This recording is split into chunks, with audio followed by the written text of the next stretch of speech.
그 원전에서 가장 뜨거운 그 아이템이 뭐냐면 SMR이잖아요. SMR이 지금 상용화된 게 서방 국가에서는 하나도 없어요. 제작이 시작된 것도 없어요. 설계만 승인받은 게 2건 있어요.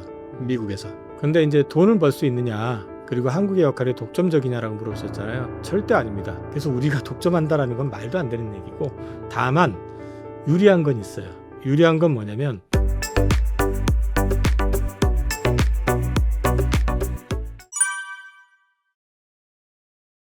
이사님, 두산 에너빌리티 주가가 15,000원에서 한 6만 원 중반 정도까지 급등한 후에 이제 약간 지지부진하게 횡보하고 있는데, 단기간에 많이 오르긴 했잖아요, 반년 사이에. 너무 과열 아닌가, 그리고 과거 2차 전지처럼 좀 고평가 구간에 혹시 들어가는 건 아닌가 하는 걱정도 있는데, 원전 산업이 정말 돈을 벌 수 있는 산업인지, 그리고 한국의 역할이 독점적일 수 있을지 궁금합니다. 원전 산업 밸류 평가 지금 못해요. 지금 두산에너빌리티 제가 다른 채널에서 25년 PER을 어디서 605배까지라고 하더라. 근데 지금 아마 컨센서스가 한 100배 정도 될 거예요, PER이. 근데 제가 그걸 찾았어요. 뭐 이제 애널리스트마다 다르지만 사실은 지금 밸류로 얘기한다는 거는 말이 안 돼요. 그리고 한 가지 아셔야 되는 게, 원전 산업 지금 요즘 뜨겁잖아요. 네. 근데 그 원전에서 가장 뜨거운 그 아이템이 뭐냐면 SMR이잖아요. SMR이 지금 상용화된 게 서방 국가에서는 하나도 없어요. 제작이 시작된 것도 없어요. 설계만 승인받은 게 2건 있어요. 미국에서. 중국에서는 뭐 최초 양산 뭐 내년부터 한다 뭐 그런 얘기도 있고. 서방 기준으로 말씀을 드렸잖아요. 어차피 중국하고 러시아는 약간 분리해서 봐야 되니까. 그리고 이제 문제는 뭐냐면은 걔네들이 어느 정도 성능을 가지고 있는지 그거는 검증을 해봐야 되거든요. 아직까지 제대로 하나 그 만들어진 게 없지만, 걔네들 그러니까 중국 쪽 제품이나 이런 것들이 SMR이 그 뉴스킬 파워나 이런 쪽보다는 확실히 뒤진다라는 게 일반적인 평가이기 때문에 그거는 좀 봐야 되는데, 제가 이 말씀을 드리는 건 지금 여기는 밸류로 얘기할 공간은 아니다. 뉴스케일 파워 같은 경우 여기 $2에서부터 올라온 겁니다. 이거 45달러까지 올라갔었어요. 그러니까 이거 뭐 좀 사실, 근데 얘가 이익이 나느냐, 적자예요. 그러니까 밸류를 얘기할 수가 없다라는 얘기, 그 얘기를 좀 들을 수 있는 거고요. 근데 이제 돈을 벌 수 있느냐, 그리고 한국의 역할이 독점적이냐라고 물어보셨잖아요. 절대 아닙니다. 독점이라고 얘기할 수 없어요. 전 세계를 놓고 봤었을 때 중국하고 친한 나라들 같은 경우는 중국 원전을 채택할 가능성도 있겠죠. 중국하고 교육이 같이 있는 나라들, 예를 들어서 중동 같은 경우는, 사우디 같은 경우는 미국하고도 친하지만 중국하고도 사이가 나쁘지 않거든요. 그러면 가격이 저렴하면 중국산을 채택할 수도 있죠. 네. 물론 트럼프가 워낙에 지금 표현하기가 좀 그렇긴 하지만 하여튼 좀 워낙에 좀 세게 놀기 때문에 눈치를 안 볼 수는 없겠지만, 근데 이제 일반적으로 봤을 때 그 미국을 의식을 하고 미국 쪽에 좀 기울어져 있는 국가들 같은 경우는 중국산을 쓸 리가 없죠. 자, 그리고 또 중국하고 안 친한 국가에서 중국산을 쓸 리가 없죠. 왜? 원전에다 킬 스위치 장착하는 순간 거기다 원자 폭탄을 갖다 그대로 제공하는 것밖에 안 되는 거잖아요. 그러니까 이제 그거는 사실 그런 맥락에서 본다 그러면은 이제 그 서방 국가하고 중국하고는 조금 구분을 줘서 봐야 된다. 러시아도 물론이고. 그렇게 놓고 봤을 때 이 서방 국가 가운데서 경쟁력을 갖고 있는 국가들, 원전과 관련해 가지고 얘기해 보라 그러면 우선 미국이 있을 수 있겠죠. 근데 문제는 미국은 뭐냐면 이 특허라든지 이런 노하우는 갖고 있는데, 기술적인, 이게 해본 지가 너무 오래됐어요. 그래서 할 줄을 몰라요. 밸류 체인이 없어요. 별로. 되게 약해요. 또 프랑스는 원전 기술 갖고 있고 그 원전이 가장 많은 국가 중에 하나고, 발달도 돼 있는데 문제는 그 하부 밸류 체인이 다 독일 회사들이에요. 근데 독일이 원전을 폐쇄하고 원전을 퇴출시켜버리면서 그 밸류 체인들이 많이 망가졌어요. 그러다 보니까 프랑스는 수주를 받아도 제때 공기를 맞추기가 어려워요. 그러니까 비용도 당연히 비싸요. 그런 측면이 있고, 일본이 있는데, 일본은 사실은 후쿠시마 원전 터지고 나서 원전에 대해서는 좀 소극적이었어요. 근데 이제 요번에 대형 원전 10기를 짓겠다라고 얘기는 했는데 수출은 안 하려고 그래요. 한번 자기들이 놀려봤기 때문에 그런 것도 있고, 또 하나는 일본이 잘 못하는 게 이 커스터마이징을 잘 못해요.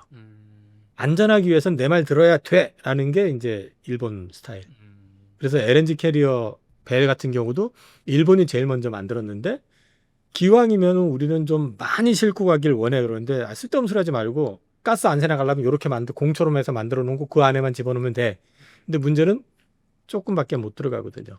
그러다 보니까 한국 업체들이 그거 딱 보고 우리가 한번 만들어 볼게 해가지고 만든 거란 말이에요. 그래서 전부 한국이다. 약간 이제 거기에 약해요. 그리고 이제 한국을 놓고 얘기하면 한국도 원전 뭐 퇴출시킨다 뭐 한 데서 좀 어렵기는 했었지만은 바라카 원전 그 수주하고 하면서 최근까지도 원전을 직접 만들어 본 그리고 이제 운영해 본 경험을 가지고 있잖아요. 거기에다 밸류체인 그대로 유지가 돼 있고 그러다 보니까 우리는 공기 맞추는 거 또는 물론 우리가 저가 수주 논란이 맨날 있긴 하지만 어쨌든 수주를 할 때 가격 경쟁을 가져갈 수가 있고 그런 맥락에서 본다 그러면은 이제 한국이 상대적으로 이게 원전 수주하는데 유리한 측면이 있다. 단 원전도 방산하고 마찬가지로 이게 G2G 비즈니스예요. 우리가 싸게 낸다고 해서 무조건 주는 게 아니고 G2G 그러니까 유로존 내에서는 우리보다는 프랑스 영향력이 클 수밖에 없어요. 그러니까 체코가 우리랑 계약한다고 그러니까 그 쌩 난리 쳤던 거거든요. 근데 그건 심지어 프랑스 내부에서도 비판을 받았는데 걔네들이 왜냐면 하던 거나 잘해 하던 것도 못하면서 그러는데 욕심낸다고 이제 유로존 내에선 그런 게 좀 있을 수 있고 또 이제 우리가 경쟁이 붙는다고 하면 아까 G2G라고 그랬잖아요. 네. 프랑스하고 친한 나라하고 우리가 이제 그 나라를 상대로 영업을 한다 그러면 우리 역시 마찬가지로 우리가 가져온다는 장담 못하죠. 그리고 아까도 잠깐 얘기했지만은 중국이랑 또 친한 나라들도 엮여 있을 수 있잖아요. 동남아 같은 데 가서 보면은 네. 그러면 거기 같은 경우도 우리가 무조건 된다라고 얘기 못하죠. 아까 사우디 얘기 잠깐 했었지만 사우디 역시 마찬가지로 사우디가 원전이 지금 하려고 추진을 해요. 그러면 사우디를 노리고 있는 나라가 우리나라뿐일까요? 프랑스, 미국, 중국, 그다음에 한국 다 붙을 거예요 아마. 그러면 거기에서 단순히 우리가 가격이 제일 싸니까 한국에 좋게 이게 되겠냐는 거죠. 그게 이제 제가 이 말씀을 드리는 거는 G2G 산업이다. 그래서 우리가 독점한다라는 건 말도 안 되는 얘기고 다만 유리한 건 있어요. 유리한 건 뭐냐면 우리는 우리 자체 한수원 코리아 원팀이라고 하는 그걸 가지고 가는 것도 있지만요. 아까 잠깐 얘기했지만 웨스팅하우스가 특허라든지 지적재산권이라든지 이런 건 다 갖고 있는데 이게 해본 게 없잖아요. 이쪽 밸류체인에 우리가 들어갈 수가 있어요. 그러니까 한수원을 기준으로 보지 말고 계속 제가 말씀드리는 건 이 밸류체인에 들어가는 회사들 에너빌리티도 좋고 DHI도 좋고 그 다음에 건설사들 이런 애들이 같이 협력을 하게 될 가능성이 높다. 그래서 우리가 이 원전 관련돼 있는 프로젝트에서 우리나라가 수주를 못해도 우리 원전 관련돼 있는 밸류체인 업체들은 의외로 같이 협업할 것들이 좀 있을 것 같다. 아, 그럼 한수원이 수주해서 대한민국 뭐 원전 뭐 몇십 조 수출 이게 아니라 뭐 미국이 땄는데 거기에 이제 웨스팅하우스가 기술만 있지 시공을 못하니까 뭐 현대건설이 들어가든 두산에너빌리티가 밸류체인에 들어가든 해서 수익을 얻을 수 있으니까 그런 면에서 좀 그 미국과의 협업이 기대된다 이렇게 보시는 건가요? 네, 예를 들어 가지고 이제 불가리아 같은 경우는 거의 마무리 단계에 들어가 있는 것 같은데 거기에는 지금 현대건설이랑 웨스팅하우스가 같이 손을 잡고 있어요. 이런 식으로. 그 다음에 두산에너빌리티가 만드는 그 원전 주기기 관련된 부분도 이거를 제대로 만들어낼 수 있는 글로벌 업체가 몇 개 안 돼요. 그러니까 같이 또 협력이 될 가능성이 있고. 그래서 우리나라가 왜 1,500억 달러는 조선이었었잖아요. 근데 2,000억 달러 얘기했었던 게 또 있잖아요. 거기에 반도체, 2차 전지, 바이오, 원전 이렇게 지금 잡혀 있거든요. 그러면 왜 원전을 집어넣었을까 한번 생각을 해보려는 거죠. 그 미국 트럼프 지금 막 압박 넣고 막 이러니까 반도체 우리가 어쨌든 칩 쪽에서 강하니까 넣겠지. 2차 전지 어쨌든 들어가 있으니까 또 넣겠지. 그 얘기 되잖아요. 네. 근데 왜 바이오를 집어넣고 왜 원전을 넣었을까? 그렇죠. 그것도 한번 생각을 해봐야죠. 그러니까 미국 입장에서도 나쁜 게 아니에요. 왜?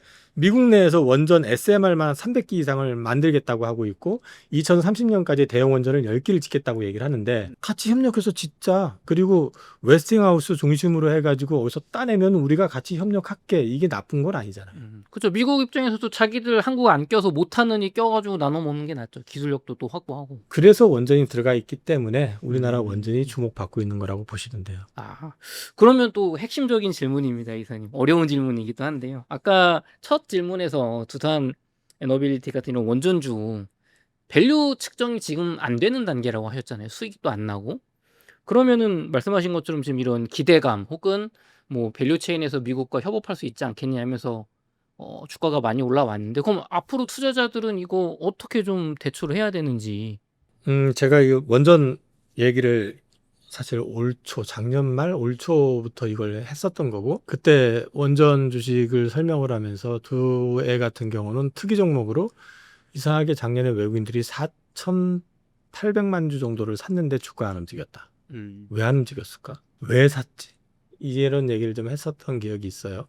난 모르겠지만 하여튼 그게 이제 결국 가가지고는 이제 트럼프 행정부 들어서면서 그린 에너지를 갖다가 눌러버리면서 이제 그 화석연료 가운데서 특히 LNG 그다음에 원전을 지금 밀고 있잖아요. 그러면서 이제 원전을 미는데 AI가 발달이 되다 보니까 데이터 센터 수요 여기에 안정적인 전력을 공급하기 위해서는 SMR이 필요해. 그래서 이게 맞물려 가지고 이제 원전이 마치 대세가 낸 양 확 올라갔었거든요. 그래서 사실 주가가 많이 올랐어요. 왜? 죽이기 만들 수 있는 회사가 몇 개 안 되거든요. 그리고 SMR 관련해 가지고 비즈니스 우리나라 업체들도 그쪽 밸류체인 안에 들어가 있는 기업들이 꽤 돼요. 그중에 이제 두산에너빌리티도 들어가 있고. 근데 이제 지금 구조에서 비싸냐 싸냐 이거를 아까 밸류로만 설명하기는 좀 어렵다라고 했는데 원전 산업이 지속이 된다. 이제 시작이 된다라는 측면에서 놓고 본다고 하면은 이거 역시도 발주가 이제 나오기 시작하면은 이게 하나 나오고 뜸들였다가 또 나오고 이게 아니라 꾸준히 나올 가능성이 있다라는 거죠. 그렇게 됐을 경우에는 이제 원전 밸류체인에 있는 업체들이 다 수혜를 받을 가능성이 있고 그다음에 이 아마도 당분간은 이게 수주 기준으로 해가지고 주가가 움직일 가능성이 높다. 왜? 수주한다고 그래서 내일부터 당장 삽질하고 막 이러는 거 아니잖아요. 그러니까 시간이 좀 걸릴 거예요. 그래서 수주 베이스로 나오게 될 가능성이 높고 그러면은 이제 그런 것들이 실적으로 반영이 돼 가면서부터 이제 밸류가 이제 평가가 정당화되기 시작하면은 주가는 그래도 여전히 좀 기회가 있지 않겠느냐라고 저는 보고 있는 거고, 성장 산업인데 삽질도 한번 삽뜨기도 전에 쫙 올라놓고 없었던 일로 합시다 해서 꺼지는 경우는 여태까지 별로 저는 본 기억은 없어요. 그리고 이 원전이 왜 필요한지를 생각을 해보면요. 트럼프가 밀기 때문에 된다 이것도 있지만 왜 미는지를 생각을 해보면 에너지 패권 전쟁에서 원자력에서 사실 미국이 중국이나 러시아에 밀려요. 밀리기 때문에 그 패권을 되찾기 위해서라도 미국 입장에서는 지금 원자력을 키울 수밖에 없어요.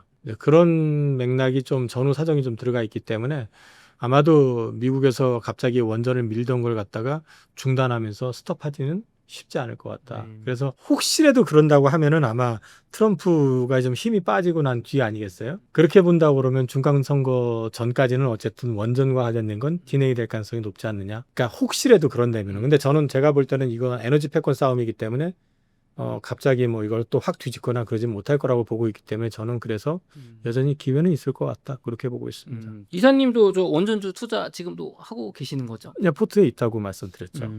좋습니다. 그럼 1억 원을 가지고 지금 투자를 한다고 했을 때 이사님은 어떤 식으로 좀 포트폴리오를 좀 구성을 하시겠습니까? 제가 그림 그린 대로 있어요. 지금 현재 바이오, 조선, 현대차그룹, 원전, 현금. 현재는 포트가 이렇게 돼 있어요. 상반기는 조선, 방산, 원전, 전력기기, 바이오, 현대차그룹 이렇게 돼 있는데 네.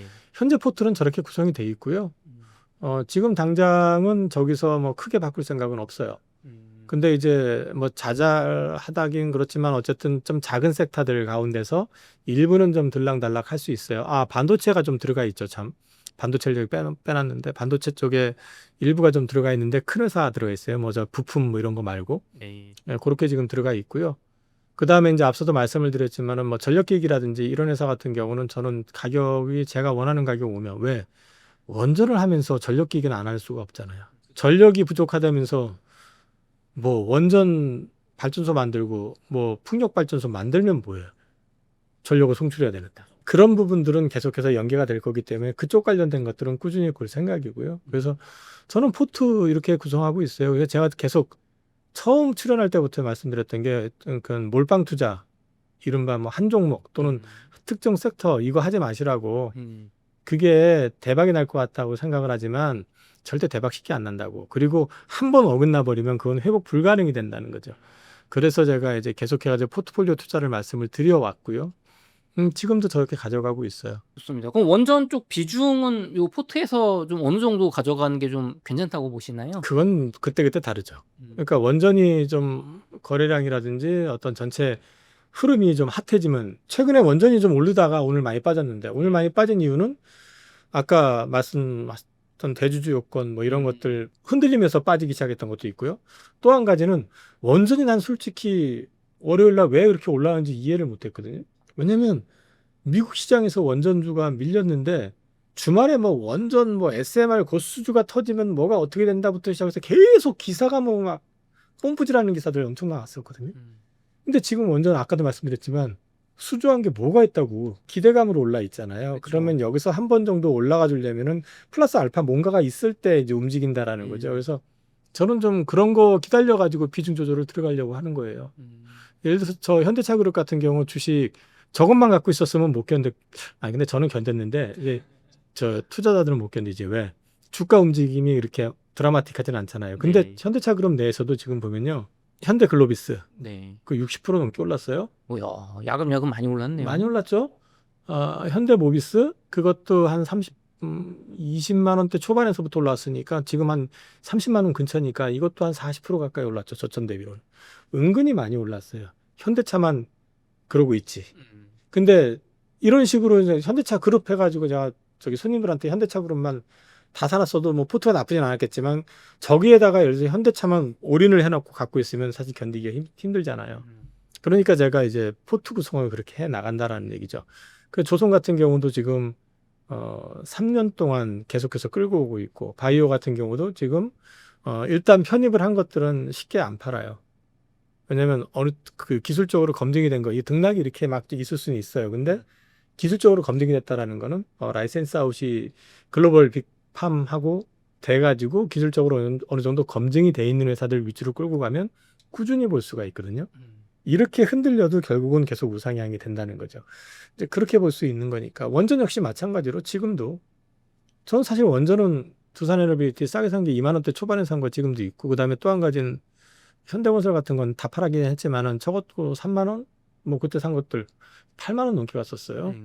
그러니까 이제 그런 것들 위주로 해가지고 운영을 하지만 지금 원전주 비중을 좀 많이 줄여놓은 상태에서 이제 조금 늘리는 정도 그 정도니까 이거를 갖다가 몇 프로 이렇게 딱 수학적으로 정해놓고 정하는 게 아니라 그 상황에 따라서 포트 조정은 좀 가능해야 된다는 거죠. 그럼 원전주가 좀 조정이 크게 나온다고 하면은 조금 비중을 늘리실 거고 반대로 생각만큼 안 빠지거나 더 오른다고 하면은 뭐 더 추가 매수는 생각하실 생각이 저는 없으신가요? 조정 나오는 것보다는 어떤 흐름을 탈 때 늘릴 생각이에요.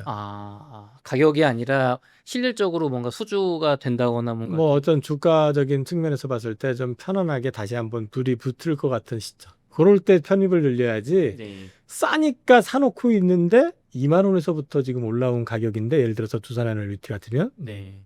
5만 원 됐다고 샀는데 4만 원 되면 어떡하실 건데요? 삼성전자가 사실 그 루트를 딱 밟았었죠. 그러니까 싸다고 해가지고 저점에 사놓고 나는 기다릴 거야. 그게 생각처럼 쉽지 않다는 얘기예요. 그래서 비중을 늘리는 거는 쌀 때 야금야금 이건 가치 투자 방식인데 그거는 밸류가 명확할 때 얘기예요. 기업의 밸류가 이제 가치주라고 하는 것들은 사실 현대차 같은 경우가 이제 가치주에 들어가거든요. 네. 어떻게 보면 PBR이 0.5 뭐 PER이 뭐 5배 내외 뭐 이런 것들은 가치주에 들어가잖아요. 그러면 쟤는 빠져봤자 뭐 업황이 완전히 뭐 그러지 않는 이상은 크게 빠질 자리가 없잖아요. 배당도 6% 주고 뭐 이러면은 네. 이런 건 가치주 밸류이기 때문에 좀 싸게 사 모아야지라고 하는 게 가능한데 원전주 같은 게 지금 밸류가 가치주가 아니잖아요. 이거는 그쵸. 저점을 내가 어떻게 알아요? 그쵸. 그렇잖아요. 경우에 따라서는 트럼프가 마음 변해가지고 야 원전 하지 마 위험해. 그러지 뭐 않겠지만은 이를테면은요. 이제 어떤 갑자기 저것도 정책에 의해서 지금 지원이 되고 유지가 되는 거니까 변화가 있을 때는 또 달라지잖아요. 그러니까 그런 거는 트렌드가 강화될 때 비중을 늘리는 거지 싸다 내가 산 값에서 빠졌다 해가 늘리는 건 아닙니다. 약간 곁다리 질문인데 현대건설 같은 경우는 원전도 있지만 이 국내 아파트 같은 건설 산업도 있지 않습니까? 이 국내 건설 산업 이제 뭐 분양이 잘 안 되다 보니까 현대건설이 이게 원전만 보고 좀 투자하기에는 이쪽 반대쪽 업황이 좀 안 좋은 거 아니냐 이게 좀 기대가 되냐 이런 생각도 있는 것 같아요. 현대건설 같은 경우는 일단 올 상반기 수주가 작년 연간 수주를 넘어섰고요. 그게 도시정비 네. 사업 쪽이에요. 그러니까 아파트 건설 이런 게 아니고 음. 그 다음에 이제 분양이 되고 안 되고에 대한 이제 비중의 문제잖아요. 근데 네. 제가 아는 선에서는 현대건설 같은 경우는 그 비중 자체가 그렇게 심각하지는 않아요. 오히려 지금 최근에 건설주가 흔들리는 거는 그 재해 사고 자꾸 나니까 그게 네. 이제 대통령 직보하게 돼 있고 그다음에 이번에 포스코 ENC라는 회사 같은 경우는 뭐 소위 말해가지고 그 면허 취소도 검토해 본다 뭐 이런 얘기 나오고 네. 또 얼마 전에 또 어젠가 뭐 또 보니까 DL 그룹의 무슨 그 음. 건설사 하나도 또 뭐 임원진 전원이다 또 사직 뭐 이런 게 나오고 하다 보니까 이제 그 리스크 이런 것들이 맞물려 가지고 지금 좀 흔들리는 그런 분위기인 것 같은데 현대건설은 올 5월 달에 CEO 인베스터 데이에서 대표이사께서 사업의 큰 그림의 어떤 방향 제시를 어느 쪽으로 했냐면은 아파트 건설 쪽이 아니고요. 이 전력원 사업 이쪽으로 방향 제시를 했어요. 그래서 이쪽 비중을 계속 키워나갈 거라고 얘기를 했고 실제로 그쪽으로 비중을 계속 키워나갈 것 같아요.